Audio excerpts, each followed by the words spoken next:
It's the boy Floss of Boxing back at it again, and we talking about the dude right there to my left, maybe your right, Jerron Bootsennis, and all the criticism that people giving him on the internet about his upcoming opponent for December the 7th on the Tank Davis card. And his name is Karen. I don't even know his last name. I don't even want to butcher it. But he ranked number 4 in the IBF. And he's fighting for an interim title. The interim title will pretty much guarantee him get a title shot sooner or later. An IBF belt that Errol Spence Jr. hasn't defended in like 4 years with no fault to himself, you know. But it's just what it is. And I see a lot of people criticizing it, talking about Boots ain't fighting this person, ain't fighting that person, ain't fighting nobody. And this shit really make me sick, bro. Like, how can you fight somebody when people are not lining up to get into the ring with you?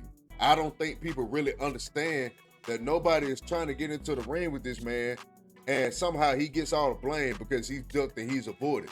Like, people don't understand it. Like, people price themselves out, call them out and say they want to fight, but according to his team, his camp or whatnot, when they send off their contract to dude or whatever, a certain particular fighter, y'all already know who it is or whatever, but they sent the contract off the dude after he said that he wanted to fight. It turned out he really ain't want to fucking fight. So what do you expect the man to do?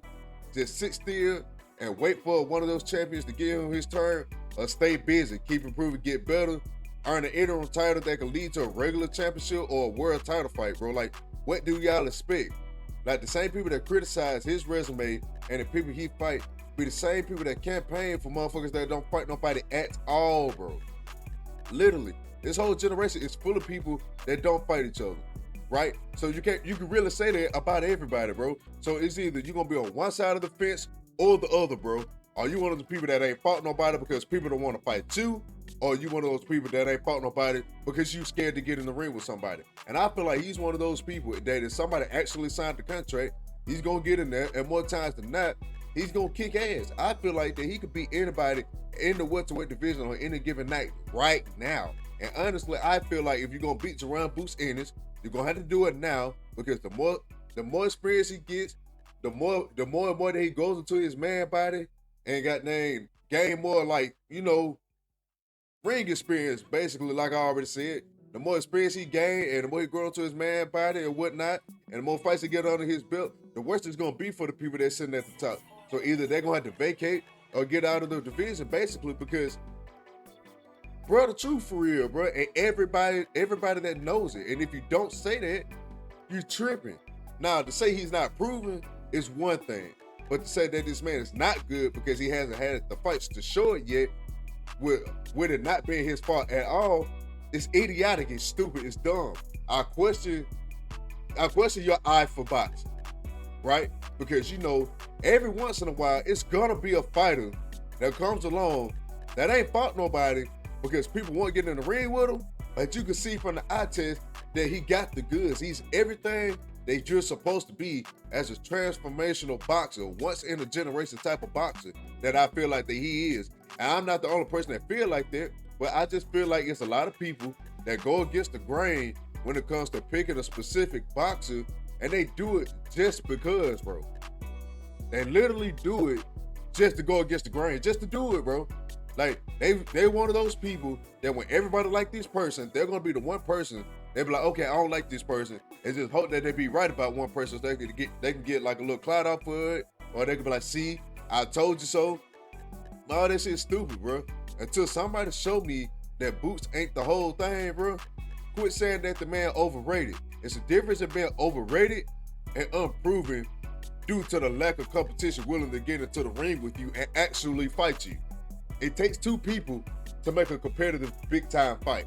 Every time he fights somebody and they say that it's supposed to be the biggest test of his career, and go in there and dismantles them, stops them, or beat them way more convincingly than people think that he should have beat them, all of a sudden these people ain't shit now. Like, make that shit make sense to me, bro. Make it make sense. Are these fighters just that trash, or is he that good? And I'm of the belief that this man is that good at the sport of boxing. Literally, what can't he do? Defense getting better, got quick reflexes, great hand speed, got power with both hands. He switched stances like water, bro. Like, when you switch stances, it's shit like butter going through water, bro. Literally. like he switched so effortlessly, he probably don't even realize that he switched until he looked at the tape, bro. He just find off pure instinct. There's not that many fighters, if any, that can switch that well, that easily, be just as good from both sides, right hand and left hand, bro. Like, he got certain things in the sport of boxing that you just can't teach. The boy got intangibles, along with God-given skills and a hard work ethic, with the willingness and the hungriness and the eagerness to get in there with anybody. So my challenge to you is, if he's not the whole thing, who is and why?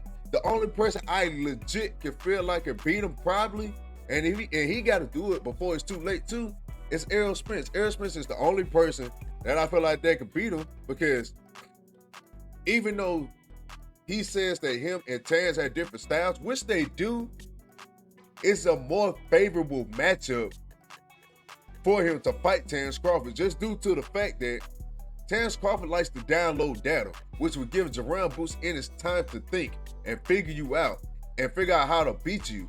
And that's the wrong thing you're supposed to do with a fighter like bootsennis. You can't do that. And to be honest, but they really got a choice.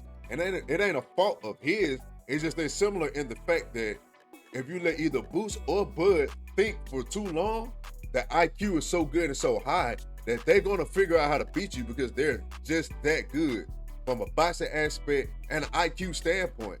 Like, I don't get why people can't seem to understand that this dude's really that. He's really that good, bro. He's really that good. But that's all I gotta say about that, bro. Like, if you feel like he ain't that good and you can't prove it, stay off the drugs, please. Stay off the drugs. Drugs is one hell of a thing, my nigga.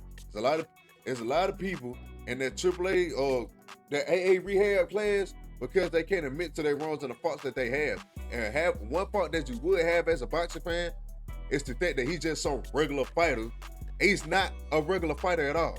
He's not a regular fighter at all.